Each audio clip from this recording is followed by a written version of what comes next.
The Sons of Antiquity present The Hot Take Show. Today's episode...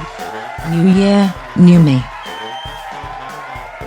Hello everyone, welcome back to The Hot Take Show. I'm your host Dan, and I'm joined in the studio by my co-host Evan. Hello. As we promised in our last Hot Takes, today we'll be discussing New Year's resolutions. Where do they come from? New Year's resolutions actually have a long history, but until recently they were not about secular self-improvement. At about 2000 BC, the Babylonians started making resolutions, usually either to get right with the gods or return borrowed goods to their owners. This holiday coincided with the beginning of the agricultural season. The next civilization to pick this up was ancient Rome. They would start the new year by asking the god Janus to give them some good fortune in the next year. Janus was said to have two faces, one looking forward and one backward, which meant he made sure the Romans kept their promises. New Year's resolutions did not come into vogue in Christendom until around 1000 AD, when knights would place their hands on a peacock and recommit themselves to the code of chivalry. Pretty cool if you ask me. I think we should bring it back. Are you brave enough to let me see a peacock? Bring in the peacocks. Round them up. How do you even catch a peacock? It's a big-ass bird. You can tame them. Really? Like have them as a pet? Go get me a beer. Maybe? No, not a beard. Oh, okay. They can be tame enough to, you can put your hands on them, they won't spaz. Oh, but I can't train them like a dog. Oh, no, I mean... Can't, fully domesticate them to do different tasks. I mean, maybe, I don't know. Maybe we can get Neil deGrasse Tyson to look into this, but more on him later. Bill Nye whipped it out. By 1700, New Year's resolutions were popular in America. The phrase New Year's resolution first appeared in a newspaper in Boston in 1813. Before the mid-1900s, most resolutions were religious or moral, such as developing character, avoiding sin, and working harder. As the West became more secular, people resolved to make more money, lose weight, or quit bad habits. Today, New Year's is a purely secular holiday with booze and partying galore. So should we do New Year's resolutions? I say no, but I like the concept. It's cool that we as a society suddenly feel conscious of our own failures and try to correct them. That's better than normalizing failure like we do most of the year. This is delusion. However, the rate of success is so low for these resolutions that I caution against them.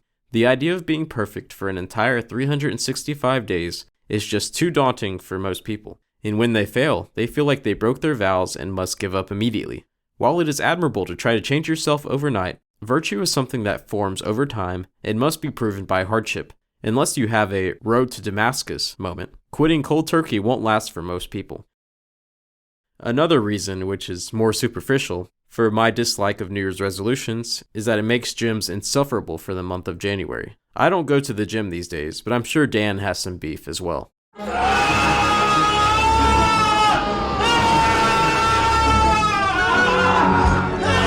The only bright side is that they'll be gone by the end of January.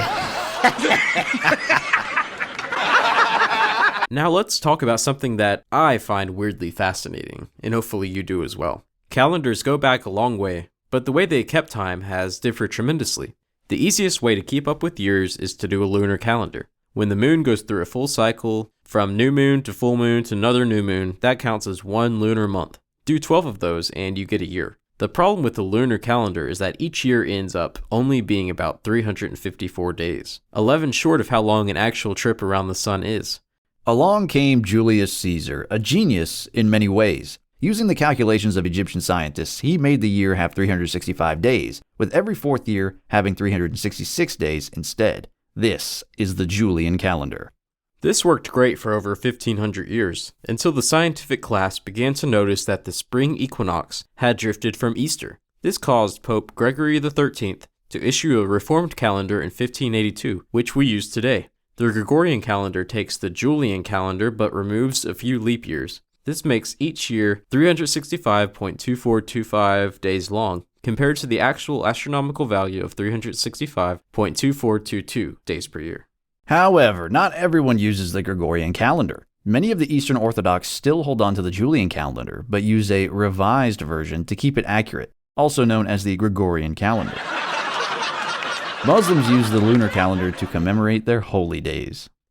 Almost a decade ago, Neil deGrasse Tyson tweeted, "Not that anybody's asked, but New Year's Day on the Gregorian calendar is a cosmically arbitrary event, carrying no astronomical significance at all. Is January 1st as the new year just an arbitrary invention, as Tyson said? Yes and no. It goes back to 153 BC, when Roman consuls would begin their terms and thus begin the year of blank and blank. This carried over to the Julian and Gregorian calendars. I'd ask you, Neil, when should we mark the new year? Or would you rather us just erase even more meaning from our pointless existence so that you can tip your fedora and post cringe on Twitter? Give me a break. The new year has to start sometime, and why not start it on the Solemnity of Mary, Mother of God? Good coincidence. And I think art at its highest is exactly that. Think about that.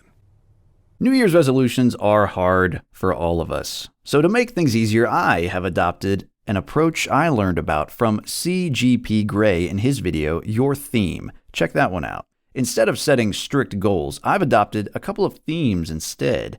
For me, 2023 will be the year of charity. So instead of donating $100 a month and setting some strict goal like that, I'll simply take opportunities as they come to help family, friends, or strangers and ask myself, how can I be more charitable in this moment? 2023 will also be the year of making more videos on my solo channel, which you should check out. That's a pretty good idea, but don't get too abstract with it. It is good to set concrete goals. If you have decided to make a resolution like Dan, my main suggestion is to make the resolution only binding for a month. So say, for example, I will go to the gym on Monday, Wednesday, and Friday for the entire month of January. That's only 13 times, and not overwhelming. But if you committed to doing this for a whole year, that would be over 150 times going to the gym, and much more room for excuses and failure. It takes 28 days to form a habit, so doing a monthly resolution gives you the opportunity to form new habits and see if you really want to do your resolution. I will say one more thing about making good resolutions that actually work. Be smart with your goals. And by smart, I mean specific, measurable, achievable, realistic, and time-based. I learned this through a lame corporate training initiative I did at my last job, but it's actually pretty helpful.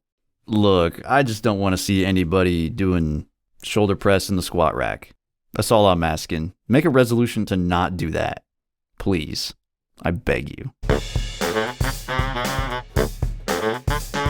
Dogs piss on trees. You drive by trees, you don't even know they're there.